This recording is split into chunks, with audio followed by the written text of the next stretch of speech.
वो अमेरिका में एक बहुत बड़ी लॉटरी होती है, लॉटो। पीपल्स पार्टी की पाकिस्तान की पॉलिटिकल लॉटो निकल आई है। They have the best of both worlds. Seriously, वो कल एक बड़े सीनियर पीएमएलएन लीडर से मेरी बात हो रही थी, तो मैंने कहा यार वजीर बन रहे हो कि नहीं बन रहे हो? तो उसने कहा वजीर का तो नहीं पता, लेकिन मैंने बड़े होके आसिफ जरदारी बनना है। तो you know, so this is the situation. लेकिन मुल्क में गवर्नेंस का क्राइसिस नहीं है। मैं वही बात रिपीट कर रहा हूँ, क्राइसिस पीएमएलएन के लिए। इनके पास ऑप्शन नहीं है, इनको सारी चीज़ें माननी है, करना है। और आज भी जब आपने बयानात सुने बिलावल भुट्टो साहब के, उन्होंने कैटेगोरिकली कह दिया है कि हमने मिनिस्ट्रीज़ नहीं लेनी, और ये कल भी हुआ है। बल्कि बड़ी इंटरेस्टिंग बात है कि अगर आप भी कंफर्म कर लें, सुना कि कल नवाज शरीफ साहब की बहुत इंपॉर्टेंट शख्सियत से बात हुई टेलीफोन पे, तो वहाँ से भी शायद उनको यही जवाब मिला है कि आप चलें, फ्रंट चलें।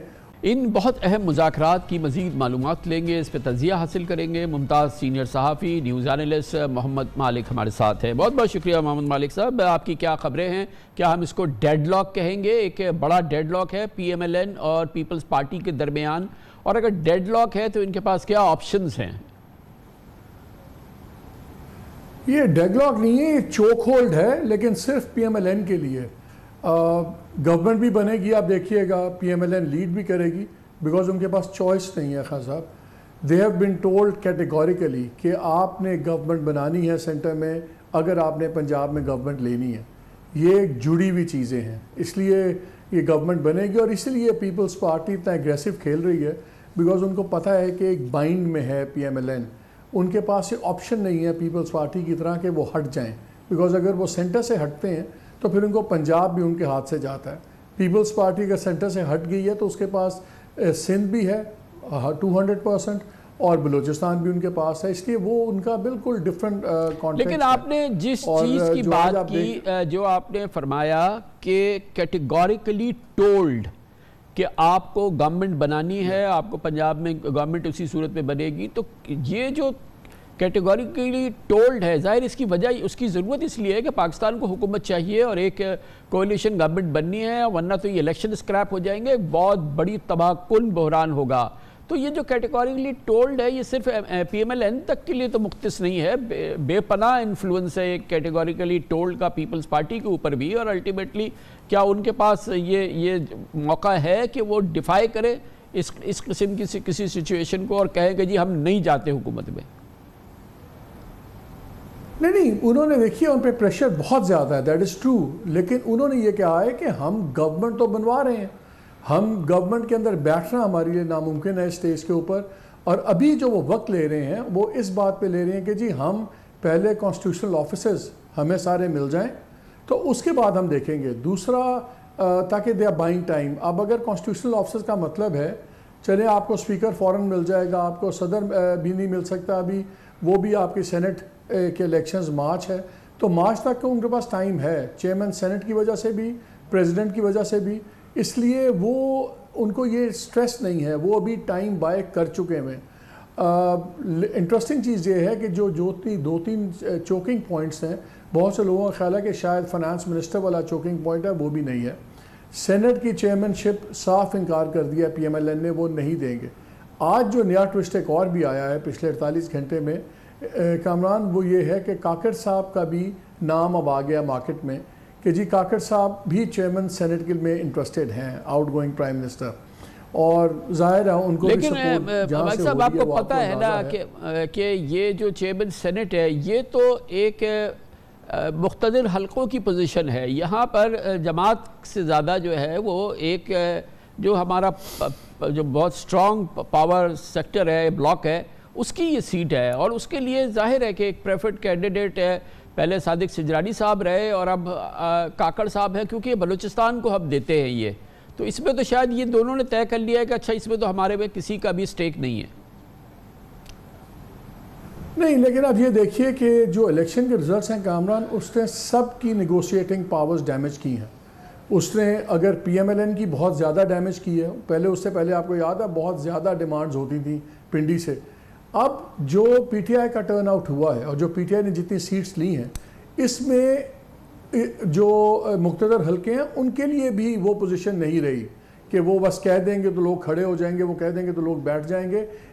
Whole dynamics of power have changed, इसलिए वो भी अब उनको ले एंड दे ज़्यादा हो रहा है। और उसमें सबसे बेहतरीन पोजीशन इस वक्त पीपल्स पार्टी की बन गई है, क्योंकि वो गवर्नमेंट बनवा सकते हैं और गवर्नमेंट बनाने पे तैयार हैं।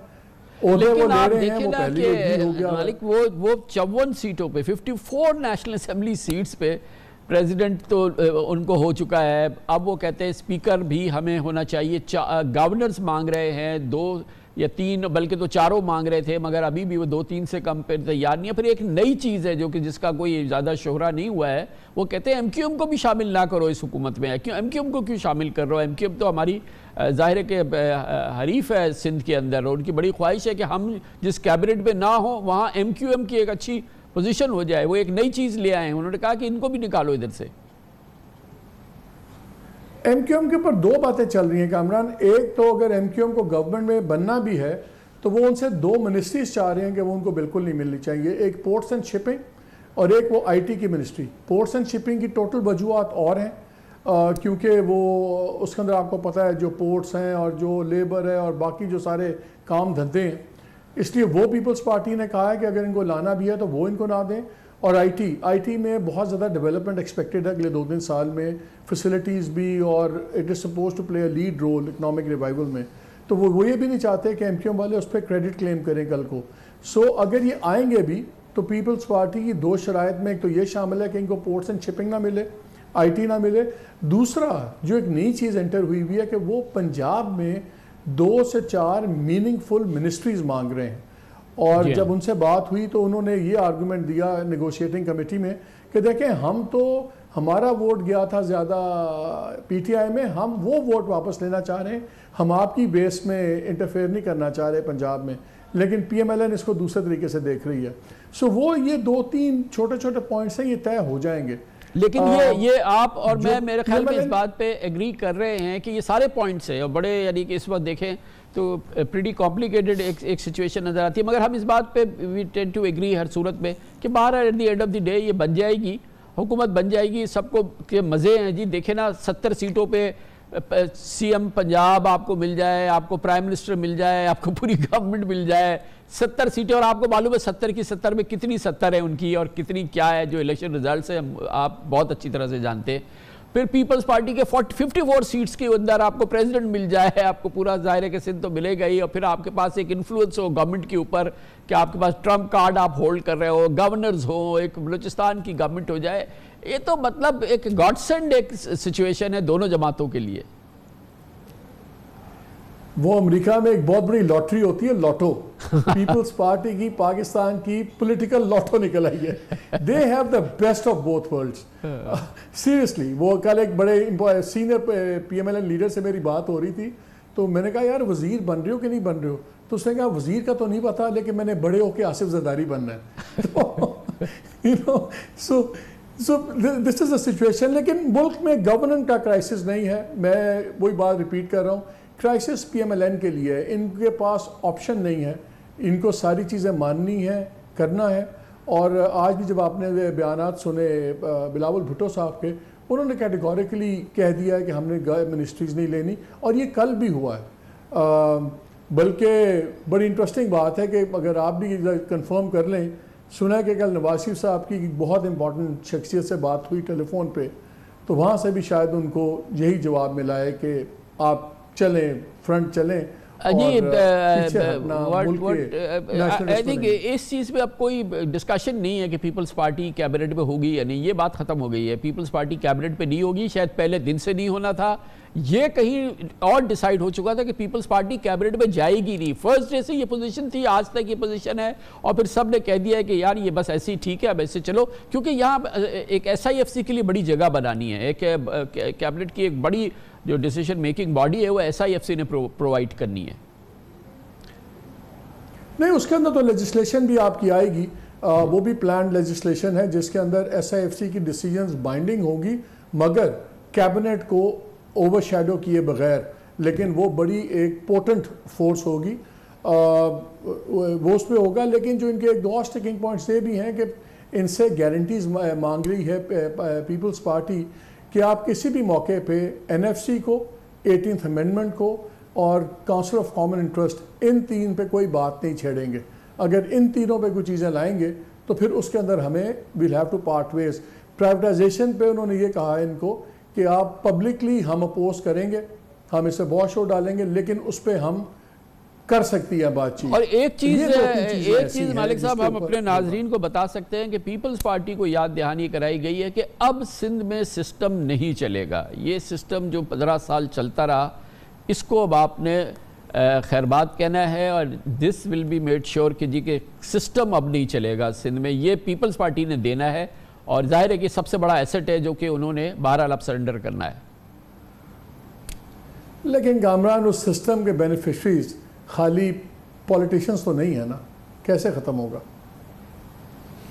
लेट्स सी, मगर वो तो ग्रैंड सिस्टम है ना जी, वो तो फिर एक बहुत बड़ा सिस्टम है। और वो हम तो अभी सिंध के सिस्टम की बात कर रहे हैं, आप तो पूरे पाकिस्तान को आपने उसमें लपेट में लिया है। नहीं, मैं तो सिंध के सिस्टम की बात कर रहा हूँ। मैं I am talking Sindh precisely. मैं सिंध के सिस्टम की बात कर रहा हूँ कि उस सिस्टम में खाली बहती गंगा में सिर्फ पीपल्स पार्टी नहीं है, बाकी लोग भी हैं। तो ये एक हाथ से ताली नहीं बजेगी, ये दोनों हाथों से ताली बजेगी। आई टोटली एग्री, बिल्कुल आप बिल्कुल सही कह रहे हैं कि जाहिर है कि इतना बड़ा सिस्टम एक सिस्टम तो नहीं खा सकता, इसके लिए तो फिर काफ़ी ज़्यादा स्ट्रॉन्ग चाहिए, एपिटाइट भी चाहिए, और फिर जाहिर है कि उसका। लेकिन हो सकता है अगला, अच्छी खबर ये है कि हो सकता है कि अगला फाइनेंस मिनिस्टर आपका शहर ही हमें दे दे, जो नाम भी चल रहे हैं। जी आई होप सो। मगर ये कि वो तो सही, वो SIFC वाला है मामला ना, वो तो बड़ा एक अच्छा होगा। पाकिस्तान की होप्स इस वक्त जो है वो उसी सिस्टम से है, ये इस पॉलिटिकल सिस्टम से नहीं है जो सामने आया। इसने उसको ड्राइव करना, और दुनिया भी उसी सिस्टम की तरफ देख रही है, उसी के मुंतज़िर है। इस सिस्टम की थोड़ी मुंतज़िर है वो, और फिर आगे भी चलना है ना अभी तो इस सिस्टम को। जी हाँ। और दूसरा, आई थिंक आप नाजरीन को कंफर्टेबल करें। देखिए, इलेक्शन नया कोई अफोर्ड नहीं करता। जो इमरान खान साहब ने सीट्स ली हैं, रावलपिंडी अफोर्ड नहीं करता, पीपल्स पार्टी और PML अफोर्ड नहीं करते नए इलेक्शन। अगर ये ट्रेंड है और अगला इलेक्शन भी हो जाए, दरमियान की चीज़ें छोड़ दें जो उन्होंने अपने खदशात का इजहार किया बिलावल साहब ने, अगर अगला इलेक्शन होता है तो 3 लोग इसमें लपेटे जाएंगे। इसलिए इलेक्शन होगा नहीं, ये दोनों गवर्नमेंट बनाएंगे, बिल्कुल और PMLN के पास मजबूरी है, इनके दूसरों की शराइत पर मानना पड़ेगा।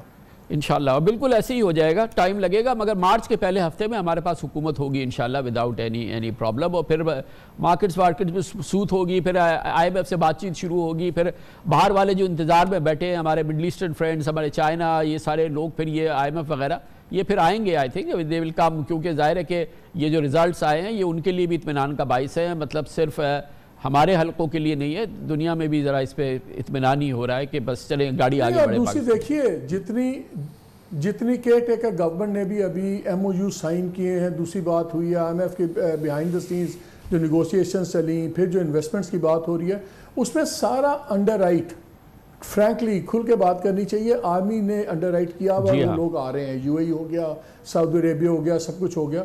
तो ये जो SIFC है और ये जो इकोनॉमिक डिसीजंस हैं, ये पहली बारी हो रहा है कि ओवर्ट पार्टनरशिप है अब इस्लामाबाद रावलपिंडी की ऑन इकोनॉमिक मैटर्स। तो इसमें शख्सियात अब मैटर नहीं करेंगी। आई थिंक उस पैराए में बड़ी डिसीजंस होंगी, और उसमें ग्लोबल पार्टनरशिप भी इंक्लूड हो गई है। तो ये एक बड़ा एक सेटअप बन गया।